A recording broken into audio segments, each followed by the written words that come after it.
Labour law adviser के इस नए एपिसोड में आपका स्वागत है। और आज मैं एक ऐसे टॉपिक को कवर करने वाला हूं जिस पे बहुत सारी मेरे पास मेंबर रिक्वेस्ट आ चुकी है। जिस टॉपिक के बारे में आप जानना चाहते हैं, इनकी सभी की रिक्वेस्ट हमारे पास आ चुकी है। और जी हाँ, वो टॉपिक है पीएफ जॉइंट डिक्लेरेशन फॉर्म। हाँ, इस वीडियो में हम बात करेंगे पूरी तरीके से जॉइंट डिक्लेरेशन फॉर्म के बारे में। फॉर्म क्या है, कहाँ से मिलता है, कैसे इसको फिल किया जाता है। बढ़ते हैं ट्यूटोरियल की तरफ। उससे पहले हमेशा की तरह आपसे रिक्वेस्ट कि अभी आपने हमारे चैनल को सब्सक्राइब नहीं किया है तो फटाफट से सब्सक्राइब बटन दबा दीजिए और बेल आइकन दबाना ना भूलें, ताकि जब भी नया वीडियो आए तो आपके पास उसका अपडेट आ जाए।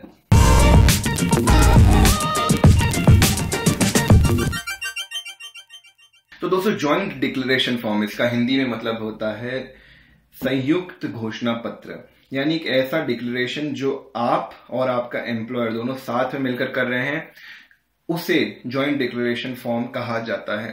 जॉइंट डिक्लेरेशन फॉर्म की क्या जरूरत है? आप बोलेंगे कि मैं बोल रहा हूं, मेरी डिटेल है, मैं बता रहा हूं तो सही ही होगी। इसका एक बहुत बड़ा रीजन है कि पीएफ डिपार्टमेंट के पास जो चीज सेव्ड रहती है वो आपके एम्प्लॉयर का सिग्नेचर रहता है। जब भी एम्प्लॉयर का फॉर्म 5A भरा जाता है, उसके साथ उसके signature, specimen signature PF department के पास लिए जाते हैं। इससे एक बहुत अच्छी चीज हो जाती है कि यदि किसी व्यक्ति के पास आपका यूएन नंबर है भी तो भी आपकी कोई डिटेल वो पीएफ डिपार्टमेंट के पास जाकर बदलवा नहीं सकता, क्योंकि आपके एम्प्लॉयर का सिग्नेचर भी उसको चाहिए और आपका एम्प्लॉयर ऐसे ही किसी के यहां पर साइन नहीं करने वाला है। और यदि ऐसे ही साइन कर देता है तो बाद में जो उसकी पीनल प्रोविजन है वो आपके एम्प्लॉयर के ऊपर आती है। इसलिए एम्प्लॉयर जब भी आपको जॉइंट डिक्लेरेशन फॉर्म देता है तो बहुत अच्छी बात है, ताकि आप ही की डिटेल सेफ है, इसमें फंसाने की जरूरत नहीं है। ये करेक्ट प्रोसीजर है जो आपको लॉन्ग टर्म में आपको ही बचाता है। मान लीजिए आपकी बैंक डिटेल्स किसी आपके ऐसे शत्रु ने जिसके पास आपका यूएन नंबर हो, उसने पीएफ डिपार्टमेंट के पास जाकर बदल दी क्योंकि उसको एम्प्लॉयर का सिग्नेचर ही नहीं करवाना था, तो कैसा होगा और आपका पैसा गलत अकाउंट में जा सकता है। इसलिए बहुत जरूरी है ये जॉइंट डिक्लेरेशन फॉर्म। अब जॉइंट डिक्लेरेशन फॉर्म कहां पर काम आता है, क्यों काम होता है? कई सारी ऐसी डिटेल्स होती है जो आप ऑनलाइन जाकर नहीं बदल सकते हो। जैसे अब आजकल आप अपना नाम, अपनी डेट ऑफ बर्थ, जेंडर, ये सारी चीज ऑनलाइन जाकर बदल सकते हैं, लेकिन काफी सारी जो चीजें पीएफ के पोर्टल पर ऑनलाइन जाकर नहीं बदली जा सकती। ऐसे में जॉइंट डिक्लेरेशन फॉर्म काम आता है। जॉइंट डिक्लेरेशन फॉर्म के थ्रू आप अपना नाम, फादर नेम, यदि आपके डेट ऑफ बर्थ में 1 साल से ज्यादा का करेक्शन है तो अपनी डेट ऑफ बर्थ इत्यादि सभी चीजें पीएफ के पोर्टल पर जाकर बदल सकते हैं। तो ये जॉइंट डिक्लेरेशन फॉर्म आपके डेट ऑफ बर्थ, आपके नाम, आपके फादर का नेम, आपकी date of joining, date of exit, gender इत्यादि बदलने के काम आता है। और इसका फॉर्मेट हम आइए आगे समझते हैं। हाँ तो दोस्तों, ये देखिए, ये है एक फॉर्मेट जॉइंट डिक्लेरेशन फॉर्म का। ये एक स्टैंडर्ड फॉर्मेट है और मैं वीडियो के अंत में आपको बताऊंगा कि इसमें क्या क्या चेंजेस किए जा सकते हैं, ऐसे चीजें इनकॉर्पोरेट करने के लिए जो आपको और करेक्शन करवानी है। बट ये एक स्टैंडर्ड फॉर्मेट है जिससे आपका 90 to 95% वर्क हो जाएगा। ये जनरली इंग्लिश में ही लिखा जाता है, इसलिए मैं आपको इंग्लिश में बता रहा हूँ। और चिंता मत करिए दोस्तों, इसका एक फॉर्मेट का लिंक मैं आपको नीचे डिस्क्रिप्शन में दे दूंगा जहां से आप डाउनलोड कर सकते हैं। तो joint declaration of EPF by member और एम्प्लॉयर, जैसा मैंने आपको बताया था, जॉइंट डिक्लेरेशन फॉर्म मेंबर और एम्प्लॉयर दोनों मिलकर भरते हैं। यानी इसमें जो भी बातें लिखी है उसको एम्प्लॉयर आपका सत्यापित कर रहा है। इससे पीएफ डिपार्टमेंट ये इंश्योर कर पाता है कि जो भी इंफॉर्मेशन दी गई है वो फॉल्स इंफॉर्मेशन तो नहीं दी गई है, या किसी मेंबर के बिहाफ पर किसी और ने तो नहीं दे दी। जैसे हो सकता है किसी व्यक्ति जिसको आपका यूएन इत्यादि पता हो, वो आपके बैंक डिटेल की जगह अपनी खुद की बैंक डिटेल डलवा दे। ऐसे में एम्प्लॉयर काम आता है, क्योंकि एम्प्लॉयर के जो सिग्नेचर होते हैं वो पीएफ डिपार्टमेंट के पास अवेलेबल रहते हैं। उसके बाद इसमें सबसे पहले है डेट के बाद ये जो लेटर लिखा जाता है हमेशा टू रीजनल पीएफ कमिश्नर लिखा जाता है। इसके बाद आप अपने लोकल पीएफ ऑफिस का एड्रेस लिख सकते हैं, यानी जहां पे आपका यूएन नंबर या पीएफ नंबर एक्टिवेट है, जिसका आपको करेक्शन करवाना है, उस पीएफ ऑफिस का आपको यहां पर एड्रेस लिखना है और उसी पीएफ ऑफिस को ये लेटर भेजा जाएगा। नीचे जो सब्जेक्ट है उसको एज इट इज रखेंगे, joint declaration by member and employer. नीचे यहाँ पे जो 2 जगह दी गई है, यहाँ पे पहली जगह आपको अपना नाम लिखना है और यहाँ पर अपनी कंपनी का नाम लिखना है, जिसके सिग्नेचर के साथ आप अपना ये जॉइंट डिक्लेरेशन फॉर्म दे रहे हैं। नीचे 4 चीजें लिखना बिल्कुल याद रखें। सबसे पहले establishment code, establishment name, UN number और पीएफ नंबर। एस्टेब्लिशमेंट कोड आपकी कंपनी का, एक तरह से समझ लीजिए कंपनी का पीएफ नंबर होता है।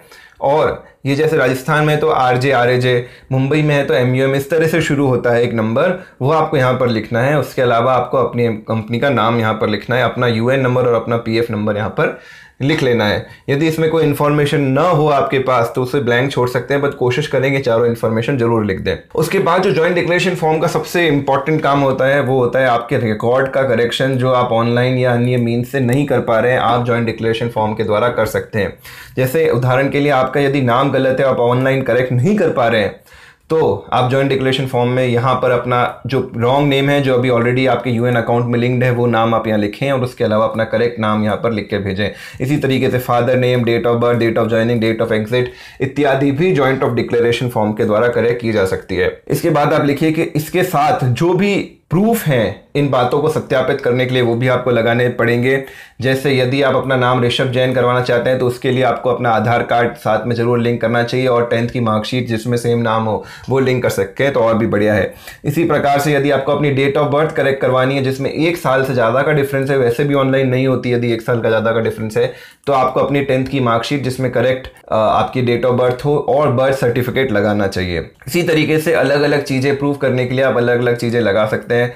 डेट ऑफ ज्वाइनिंग के लिए आप अपना कंपनी का अपॉइंटमेंट लेटर इत्यादि चीज़ें इसके साथ लगा सकते हैं। उसके बाद यही लिखा है कि इसलिए रिक्वेस्ट है कि आप ये करेक्शन जल्द से जल्द कर दें और साथ में सारे इंक्लोजमेंट आपको लगाने हैं। ये यहाँ पे PAN card, voter ID card, passport, driving licence, Aadhaar card, जो जो रिक्वायर्ड है वो आप यहाँ पर लगाइए और बाकी डिलीट कर दीजिए। यहाँ पर फिर आपका सिग्नेचर आएगा, name and signature of applicant, और यहाँ पर आएगा आपके एम्प्लॉयर का नेम और सिग्नेचर।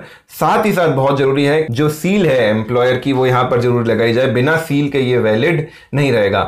अब आइए यहाँ बीच में बात करते हैं, इसके अलावा भी कई सारी चीज़ें होती है जो आप अपने यूएन नंबर में ठीक करवाना चाहते हैं। जैसे हो सकता है आपका जेंडर गलत हो वहाँ पर, तो वो भी चीज़ें यहाँ पर लिखी जा सकती है। ये कोई परमानेंट टाइप ऑफ फॉर्मेट नहीं है, इसमें जो और भी आप रोज़ ऐड कर सकते हैं या रोज़ आप डिलीट कर सकते हैं जो आपके काम की नहीं है। जैसे मान लीजिए अगर आपको जेंडर ऐड करना है तो आप यहाँ पर नीचे एक रो ऐड करके वहाँ पर अपना जेंडर डाल सकते हैं। उसी के अलावा यदि आपको अपनी क्वालिफिकेशन या और कोई भी चीज़ अगर यूएन पोर्टल पर ठीक करानी है तो इस तरीके से उसको ठीक करवाया जा सकता है। यही जॉइंट डिक्लेरेशन का फॉर्मेट, इसी तरह के कुछ फॉर्मेट होते हैं जो आपकी पेंशन बढ़वाने के लिए, पेंशन स्टार्ट कराने के लिए, बहुत सारी चीज़ों के लिए काम आते हैं। हमारे बहुत सारे सब्सक्राइबर्स ने पूछा है कि उनके पर्टिकुलर रिक्वायरमेंट के लिए पीएफ डिपार्टमेंट ने जॉइंट डिक्लेरेशन फॉर्म मांगा है, तो इसी तरीके का कुछ फॉर्मेट होता है। आप निश्चिंत रहें, नीचे डिस्क्रिप्शन में आपको इसका लिंक मिल जाएगा जहाँ से आप ये पर्टिकुलर फॉर्मेट डाउनलोड कर सकते हैं और अपनी जो भी रिक्वायरमेंट है वो पीएफ डिपार्टमेंट के थ्रू सॉल्व करवा सकते हैं। तो दोस्तों, यदि आपको ये जॉइंट डिक्लेरेशन फॉर्म का वीडियो पसंद आया हो तो हमारे चैनल को लाइक, शेयर, सब्सक्राइब करना ना भूलें। और जो अगला वीडियो आने वाला है वो भी एक बहुत ही इंपॉर्टेंट टॉपिक पर आने वाला है। वो टॉपिक है कि अपना क्लेम स्टेटस कैसे चेक करें। यदि आपने ऑनलाइन अपना क्लेम सबमिट कर दिया है तो उसको पीएफ पोर्टल पर जाकर कैसे चेक करें, कितने दिन में आपके पास पैसा आएगा, कितना पैसा आएगा, कब आएगा, और यदि नहीं आ रहा है तो उसका रीजन क्या है, ये जानने के लिए आप हमारे चैनल पर बने रहिए। अगला वीडियो आने वाला है पीएफ के क्लेम स्टेटस को ट्रैक करने का।